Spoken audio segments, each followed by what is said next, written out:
Hey guys! I'm here doing an October book haul, just like I said I wouldn't do, because I said I was on a book buying ban, which I wasn't apparently. I failed. I didn't even make it 1 month.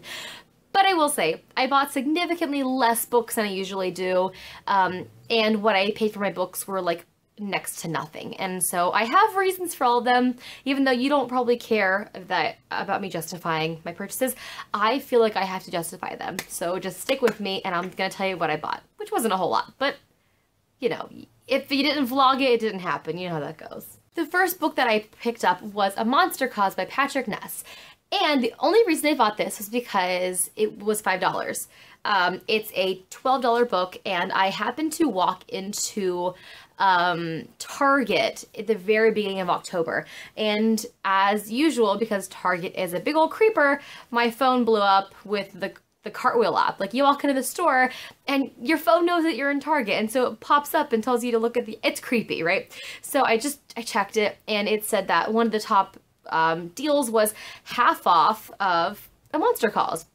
So not only was it going to be half off, but it was also like 20% off, like off the cover price. So it was a $12 book, 20% off, and then it was half off. So I got it for $5. And I don't have a copy of this, and I've wanted it because I read this book last year, but it was an audio, it was like a Kindle. So I didn't really get to experience like all the illustrations that this book is like famous for. Like, look at those.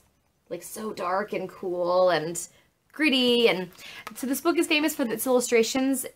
So I was like, I have to have it because it's only $5. And I didn't read it this month, but my husband did, and he said it was very sad. He's like, why'd you make me read a sad book?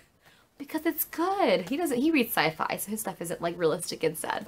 The next book that I picked up was I'll Give You the Sun by Jandy Nelson, and once again, I have read this book. I read it, but it was a Kindle book last year, and I got it for $1.99 at like a thrifty kind of wholesale bookstore. So I said I can't pass it up. I'd love to reread it because I read it a while ago and I kind of forget a lot about it, I suppose. So for $1.99, I could not say no to I'll Give You the Sun, which I'm pretty sure I gave it a 4 or a 5 star. So I figured might as well own it, right? $2. So look, I didn't buy anything full price. This is a good thing. Also at that same kind of wholesale bulk kind of store, I picked up Nick and Nora's Infinite Playlist, which was also $1.99. And this is the only book this month that I bought that I had not read. But as of this filming now, I did read it. I included it in my October wrap up. So I did like it. It was very short, and I figured I might as well read it because it's really cheap and everyone seems to love it. So I bought this one too. And the last 2 books that I bought were rebuys. Like, I already owned the book, but I wanted to buy a second copy for another reason. So the first book that I rebought was The Reader by Bernard Schlink. So this was the copy that I already had, and it was like the movie version from like when Kate Winslet's film came out. And this is the copy that I found at the Goodwill, and this was, what was it? 50 cents. It was 50 cents. So I love this copy so much more. I don't really like book covers, and plus it's like mass market, you know? So for 50 cents, I replaced my old copy. I'm going to sell this one to another bookstore, get a little bit of credit for it, and replace it with this. And the last book was kind of the same thing. And it was a recopy of The Lovely Bones by Alice Sebold. The paperback was my copy, and it's kind of beat up a little bit, and the edges kind of like yucky. I don't really know. I don't know where I got this one. And I picked up a near perfect condition hardcover.